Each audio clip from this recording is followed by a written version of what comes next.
I'm hoping to focus specifically on the truths which underpin what the collaborative's vision are. And if I set aside the term expert, replace it with children's voices, that's what I'm hoping to share with you today, because I would like this to be as practical as possible. And as we kind of whiz through some of the technical stuff about the CRC, the Children's Rights Convention, I'll move then on to looking at some examples from our club about how we try and embed practice within all our operations. So starting first, the Children's Coaching Collaborative really reflects and aligns with our model at Rovers. We put the child and young person at the heart of our model. The Salisbury Rovers was launched in 2016, and AFC Salisbury, its sister club, was launched in 2020. So AFC Salisbury is a kind of player-led pathway club into the adult game, and that was launched and is led by the young people involved in the team. And as I say, we're proud to be part of the Children's Coaching Collaborative because play their way is exactly what we try to do. The other way we try to describe this is that we try and return, we're trying to return the game to the children who play it. And we ask all the time, what does football look like through the eyes of children and young people? And that means a reframing of the sport, really, away from what perhaps adults want out of the youth football game, to asking what children want and why they play, and trying to adapt our practices to fit in with those answers that we get. So these are our truths, and at the bottom of it all, children's rights underpin everything we do. So I'm going to briefly go through what children's rights are. Now, I can't do it justice. I can't do it justice in 15 minutes, but I certainly can't do it justice in a couple of minutes and a couple of slides. But in essence, it's important to know that children's rights are human rights, and human rights are the basic rights and freedoms that belong to everyone from birth to death. So these are rights that can't be given to us and they can't be taken away. They can sometimes be restricted, but it's not up to us to decide if people have them. They have them because they are human. And they are protected and respected by laws such as international treaties, and some countries have incorporated these treaties into their own national laws. There are lots of different international treaties which protect human rights, and there are specific rights which protect specific groups. And one such specific treaty is the Human Rights Treaty, the United Nations Convention on the Rights of the Child, which looks to protect the rights of children. And this is considered to be a landmark treaty. I think it's the most ratified human rights treaty in history. The CRC protects all children to the age of 18. And when I say children, we're talking about young people as well. And it's important to note that it applies no matter how talented we think children are. So that's a really important point in the sporting context, because we often try to differentiate between, children who are just playing a game for fun, as we say it, and those we as adults feel are really talented and maybe require special treatment. So those rights belong to all the children, and the treaty has interconnected rights. So all the rights connect together to help children reach their own potential. The rights which underpin the Coaching Collaboratives model are the right to be heard, the right to develop, and the right to play. So I'm going to briefly look at those in turn. Laura is the expert here on Article 12, so I am going to go through this very briefly, but the right to be heard has been considered to be one of the most revolutionary, because it's taken how we see children away from them being beings in need of adult protection to them having rights in their own right, so that they have a right to participate in decision making which affects them. So it's a kind of revolutionary way of thinking about children. We know that children need safeguarding, we know that they need protecting, but actually they also have rights. They have rights to be involved, they have rights to express their view, and they have rights to express those views freely. And they have a right for their view to be given due weight according to their age and maturity. That's called, we tend to refer to this as their evolving capacities. And this right is really important because I always say it's a measure of our human dignity to be involved in decisions which affect us. And that's kind of neatly summed up by the tagline, "Nothing about us without us," which is used in many contexts throughout human rights campaigns. But if we consider that if we're coaching in sport, are we really including children's views? We can ask the question, are we really abiding by that tagline, nothing about us without us? And if we're making decisions for them all the time, then we're probably not seeking their views and acting upon them. I'm going to share some examples from Rovers practice, but I would caveat this with the fact that contexts are different, and people will find their own way to achieve different practices within their own club or sporting setting. So these are just kind of our truths and our practices, and I hope that they will maybe provide some suggestions to people about the things that you could do. So in terms of Article 12 and the right to be heard, we try to look at this in all of our operations, asking children, what do you want? What does the game mean to you? What do you enjoy? What is fun to you? And during COVID, we developed year group plans for all of the children, and we had Zoom calls, and we contacted them both during the lockdowns and after the lockdowns, asking, what do you want the game to look like when you return? And we drew up these plans. And as you can see, from a coaching perspective, they're pretty similar to the types of things we'd probably be offering children in those age groups anyway, if we were to disregard their views and just look to insert our own. So it's a good example of trusting children to know what's right for them in their own developmental stage. What's interesting about these plans as well is that they were drawn up by our under 16 players who did the graphics and everything for them, and helped the children implement the plans in practice. I'm moving on to those under 16 players. Player ownership is really, really strong at the older age groups. Now, within our club, we place a high premium on play and free play, but that evolves as children get older and want more from the game.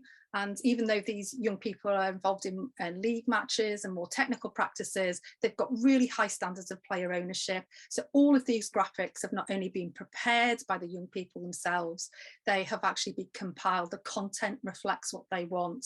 So we've got their team standards completely drawn up by the players themselves. That's a classic example in the middle of a formation that they've set up for a match. They use an app. They discuss things on an Instagram group as to how their formation should look, obviously getting support from coaches as well, but this is really them leading the way. And the end graphic there on the right is them preparing an advert for recruiting more players and identifying the things that they want to see as they move into under 18 level sports psychology support, strength and conditioning coaching and things like that. So it's real player ownership and action. A short video here, nothing about us without us. We like to see coaching as a dialogue, and these players got together on the ball court, which they use a lot to play, and they did some videos because they were presenting at a conference, which actually didn't happen because of lockdown, but they did a lot of recording during the first lockdown, before the first lockdown about it. And this young man is going to explain how coaching happens. Debbie, she lets us pick what. She has a few ideas and lets us pick which one we want to do as a team. It kind of helps us because then we pick what we want and, we just do it. So we pick what we want and we just do it. So the idea is it's a co-creation. I might come up with ideas based on what they want as well, but we're trying to work it out together and we adapt as we go along. Coaching is a dialogue, it's a collaboration, and the kids have great ideas. So moving on to the second right, which is the Article 6 right to develop. This reflects the fact that children have a right to access opportunities to flourish. And this development includes their physical, emotional and social development. And we'll be very attuned to this as coaches. The right to develop is about realising human potential and identity. And again, sport is a really important way in which people can express their own identity and develop their potential. But it's important to note that development looks at the journey to adulthood, as well as the fact that we're looking to develop the child now. So in sport, we're often talking about the future player. How do we produce the future player? How do adults make sure we get players that are better? We've got to understand also that we're looking at the child now. So that little picture on the right, I love that picture. At Christmas, before the third lockdown, the children had loads of toys to play with at the Christmas session, and the little ones were just running around with like cuddly toys as well as playing football, which really reflects what we're talking about from the child's perspective. They're still playing with toys as well as playing what we see to be a sport in which they've got to learn technical rules. And Alfie Cohen sums this up really nicely. If children feel safe, they can take risks, ask questions, make mistakes, learn to trust, share their feelings and grow. So that is development in an essence, really. Can we create that environment in which all that can happen? And again, here's some examples from Rovers. These are teams from under 9 to under 16, planning and running their own matches.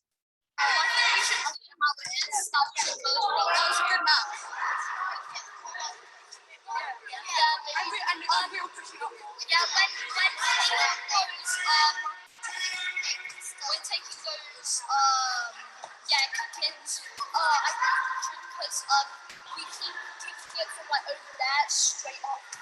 I think we should just do focus more like up, down the line. Wait, who went off last time? I was on the whole time. Who off? You can pick me off. You and Aaron, me and Kia, so Jen and Martin. Wait, were you off? So Jen and Martin? Off, yeah. Yeah, and then I was on the whole one. anyone want to play anywhere? I'll go in front. You want to go up front? Kia, where do you want to play? I don't mind. Left back. Just a few things from that, and I'll try and talk quickly. I'm conscious of time, but I love the fact that there's two boys at the back there who were given an impromptu goalkeeper session. So peer-to-peer learning in action. And we've also got the young man here who is leading the session, being quite capable of calling everybody back to attention when he needed to, and people engaging with that. So please have confidence that young people who are engaged in the sport will listen to each other. They're just, it's not all chaos. But even from a younger age group, you can see that I was recording all of this, nobody's paying any attention to me whatsoever because they are so used to acting in this way. So kids have great ideas, and it's part of their social development as well to be able to share them. And as part of that development at the club, we try very much to put person before player, and that's mentioned a lot in football. But what do we really mean, and do we really respect it in practice? Great quote from Messi here. I'm more worried about being a good person than being the best player in the world. When all this is over, what are you left with? Quite a lot of money, I would think, in Messi's case, but I think it's still important to notice what he's trying to say is that we prioritise the person, and with empowered, intelligent young people, we are likely to get empowered into intelligent sports people too. So these are examples from the club of our oldest players leading younger players.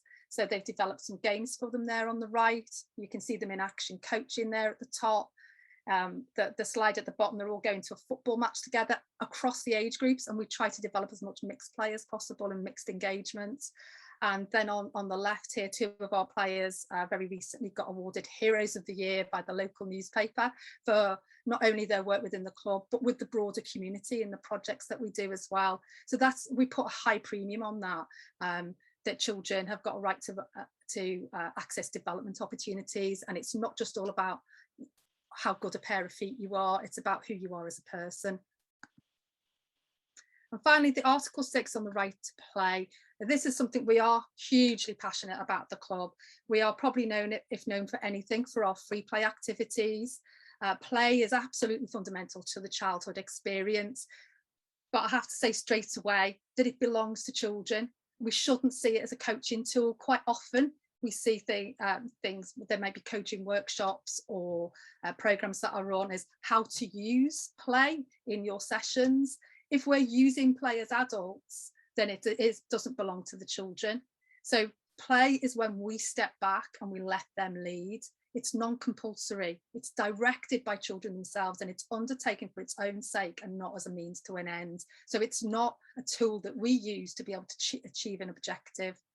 And we can distinguish it from adult structured activities. One of the things I often am aware of is that people will say free play, for example, is it's unstructured and chaotic, whereas coaching activities are structured and focused. actually child's play can be hugely structured. If you are with children enough and you observe free play enough, children create a lot of structure to their games. So what we're talking about is the distinction between time which is controlled by adults and time which is not controlled by adults. And again, some examples from Rovers. This is a little clip, kind of routine practice from the club where we ask the children to develop their own game. So Sebastian, what have you decided to do in your game? If we score, it's basically double. So if we score one, it's two. If we score two, it's four. If we score three, it's six.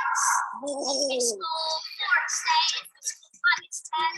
If we score six, it's 12. Whoa. Or seven, it's 14. If we score eight, it's 16.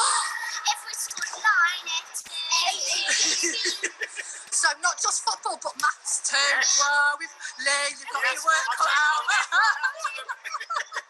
So guys, what do you think about that rule? And is that a rule you made up yourselves? Yeah. Loving it. Let's see how that one goes.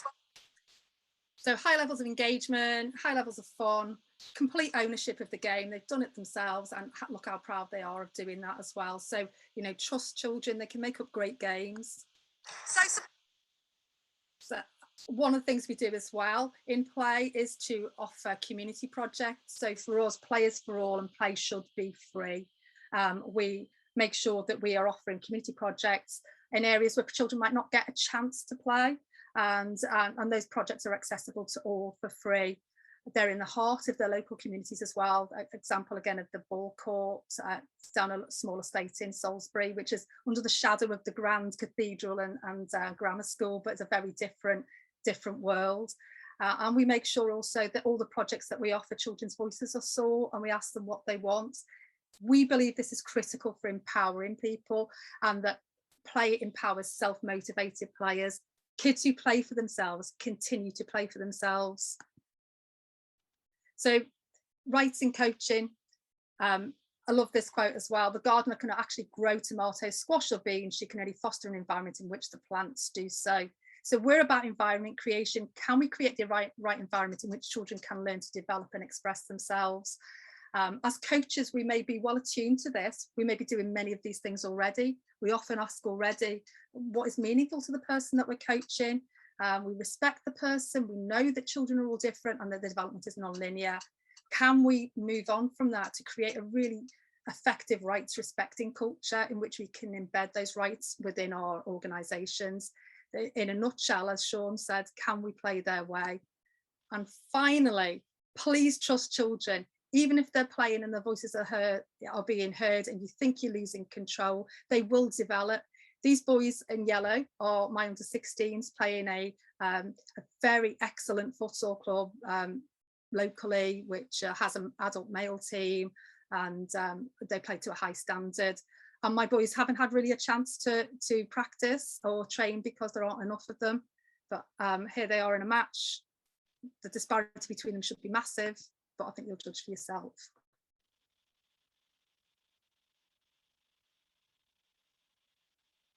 And there is no sound on it, should add.